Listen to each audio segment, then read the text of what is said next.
வேறுபாடு. ஞானிகள் இப்படித்தான் இருப்பார்கள் என்று வரையறை இல்லை. அவர்களுடைய கோலம் இந்த இலக்கணத்தோடு இருப்பதுதான் சிறப்பு என்று வரையறுத்து சொல்ல முடியாது. சன்னியாசியாக இருப்பார்கள், கிரகஸ்தர்களாகவும் இருப்பார்கள், வெள்ளை வேஷ்டி கட்டுவார்கள், காவி வேஷ்டியும் கட்டுவார்கள். சிலர் பித்தரை போல இருப்பார்கள், சிலர் குழந்தையைப் போல இருப்பார்கள், சிலர் பேய் மாதிரியும் இருப்பார்கள். நம்மை போலவே சாப்பிடுவார்கள், நம்மை போலவே நடப்பார்கள், நம்மை போலவே உறங்குவார்கள். நம்மை போல இருப்பதனால் நமக்கும் அவருக்கும் என்ன வேறுபாடு என்று எண்ணக்கூடாது. நம்மை போலவே அவர்களும் ஒரு காலம் நோய்வாய்ப்படுவதும் உண்டு. வேட்டையாடுகிறவர்கள் ஒரு மானை பழக்கி அதை ஒரு இடத்தில் கட்டி இருப்பார்கள். மற்ற மான்களுக்கும் அந்த மானுக்கும் வித்தியாசம் தெரியாது.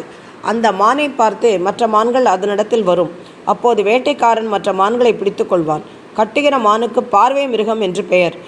ஒரு மானை பழக்கி அதன் மூலம் பல மான்களை வேட்டையாடுகிற வேடனைப் போல ஞானிகளை உண்டாக்கி நம்மையெல்லாம் அவர்களோடு சேரும்படி செய்து நம்மை தம்முடைய அருளுக்கு ஆளாக்குகிறான் இறைவன். ஞானிகள் பார்ப்பதற்கு நம்மை போலவே தோன்றுவதனாலே அவர்களும் நம்மை போன்றவர்கள் என்று அணுகுகிறோம். அணுகின பிறகு அவர்களுடைய குணங்களையும் நடவடிக்கைகளையும் பார்த்தால் நம்மை விட பெரியவர்கள் என்று தெரிந்து கொள்ள முடியும். பார்ப்பதற்கு ஒரே மாதிரியாக இருந்தாலும் அவர்கள் பெரியவர்கள், அனுபவத்திலே சிறந்தவர்கள். அதற்கு ஒரு உபமானம் சொல்லலாம். ஒரு திருக்கார்த்திகை அன்று ஒரு வீட்டில் உள்ள பெண்மணி பொறி பொறிக்க வேண்டும் என்று எண்ணினாள். தன் வீட்டுக்காரரிடம் சொல்லி நெல் வாங்கி வர சொன்னாள். அவர் 2 படி நெல் வாங்கி வந்தார்.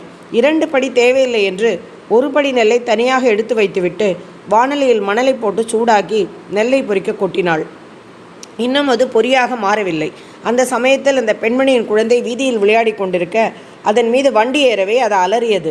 அப்படியே வாணலி நெல்லை கீழே கொட்டிவிட்டு குழந்தையை எடுத்துக்கொண்டு அவள் ஆஸ்பத்திரிக்கு போய்விட்டாள்.